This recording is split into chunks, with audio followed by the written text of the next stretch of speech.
help me back here. Over here with a quick dry hump.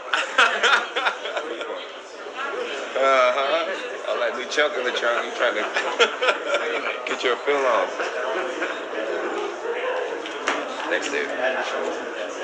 John, listen, I imagine we'll be inducting you again at some point down the road. But I do want to ask you, John Jones, UFC Hall of Famer, how does that sound to you? It feels really cool. It feels really cool.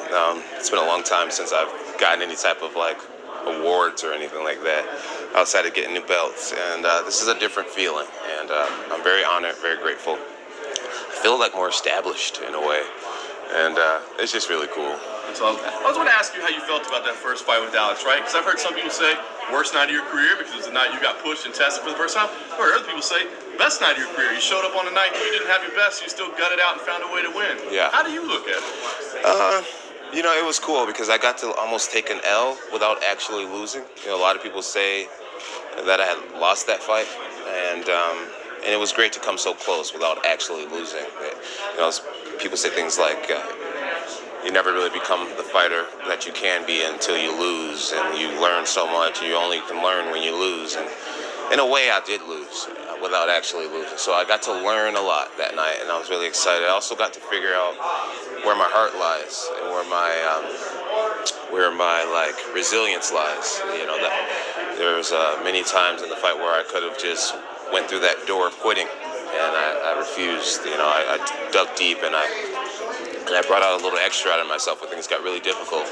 So I was grateful to see that, and yeah, it was just a great fight. We got that famous photo in the hospital that night as well. Can you tell me what that moment was like and that conversation was like? Because here you go from rivals, you know, to now you're in a hospital together, right? Yeah. So Gustafsson and I, we did a big tour leading up to our fight, and so we actually spent a lot of time together, and I felt like we hit it off a lot. You know, we laughed and joked about a lot of different things before we actually fought each other, and obviously when the fight began, we both wanted the same thing, was that championship, so we fought like dogs. But right after, I think it was easy to remember all the time we spent together, and just that good energy we had between each other. So that picture was a must. We were both all busted up, and for sure it became a classic photo.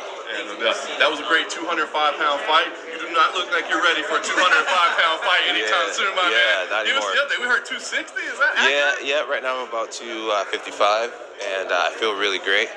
My goal is to get up to 270 pounds. My goal is to be the most technical, the most well-conditioned, the strongest out of all the heavyweights. That's what I want. I want to take over all across the board, and that's what I'm going to continue working for. So I'm very patient, and I know I have several more months of work to do. And if anyone's impressed with the way I look today, I can't wait till they see me when I get back in there, because I'm just planning on doing so much more. I think the concern is, right, cardio, right? We think about you being able to go 5 rounds. We think about you being slick, moving. Is there any concern at all that you get too big and some of that goes away? No. So before I would start training about 10 weeks before a fight, and I would try to get my body fat down and my cardio up and my skills together. And right now, for the first time in my whole career, I'm actually training consistently. So I believe that my cardio is fight-worthy right now. And when I get in camp, it's going to go to an even higher level. I feel in better shape now than I've ever did before. I'm sleeping better, eating better, drinking less alcohol, and I feel really good. We're trying to get our 2021 calendar figured out, man. So Can you let us know what date do we pencil in that John Jones fight? Man. We need to know exactly kind of when it's happening. I think it'll be sometime in the second quarter of 2022. Yeah. Are we still title fight or bust? There's no other fights that would make sense. It has to be a title fight. You know, fight for the title. Yeah, fighting for the title is what I want the most. Yeah, for sure. I want to fight the biggest fights, and I think the title fights is going to be the biggest fights. If there were someone that was a bigger star than Francis at heavyweight who didn't have the title, then I would go for that. But I think Francis is the biggest star at heavyweight, him and I,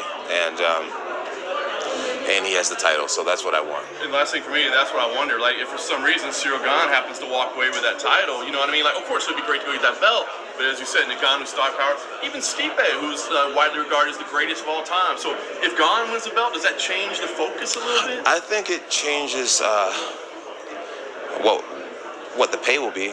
Yeah, I don't think it's a mega fight, Cyril Gane winning. I think he's so talented and he's great for the sport. I think he's very marketable. But he's still relatively unknown to the general public. And so I'm excited for either challenge. I think they present two completely different puzzles. But yeah, Francis is definitely a bigger star. It'd be a lot of money lost if Francis were to lose. But I don't care who wins the fight. I just want the championship. John, you mentioned money. Dana's not exactly been quiet about, oh, John wants Deontay Wilder money, blah, blah. Is there a risk that you go to negotiate and you guys can't get to the side and you're just stuck out for even longer? No, Dana, he guaranteed me that he would give me an increase in my next fight. So I'm really excited about that. I think it's going to be pay-per-view based, so I'm going to have to work for the money that I get. I'm going to have to sell the fight. And I think that's something I haven't been good at in the past. You know, you look at guys like McGregor who just talk so much shit, and he's so good at it. He's so good at it and so good at marketing himself. I have always just focused on winning. And I think when I come back as a heavyweight, I'll try to do more legally controversial shit so that I can maybe sell a little more pay-per-view. What's the relationship like with Dana right now? It's good. It's good. I think me hiring Richard Schaefer was one of the best decisions I've made.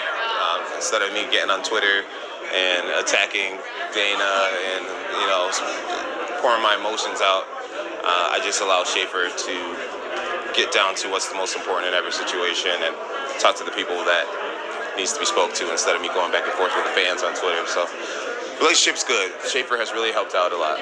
Last thing for me, you know this fight with Alex, there's all these stories about people hiding and all this. How bad was that training camp? The training camp was terrible. The training camp was really bad. I really was partying a ton, and I mean.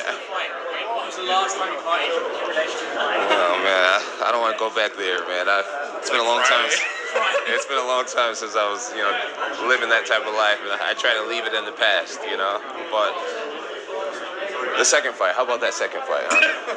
I feel like it was a good indication of, you know, my focus levels. Just one question. I just want to know what do you think of Anderson's boxing? You know. Anderson Silva's boxing match was beautiful. I have no problem with Tito Ortiz, but I love Anderson, and I was so proud of him to see him still hitting hard and just looking great. Yeah, still an inspiration, still inspiring me to this day. So thank you, Anderson. Thanks, John. Later, guys.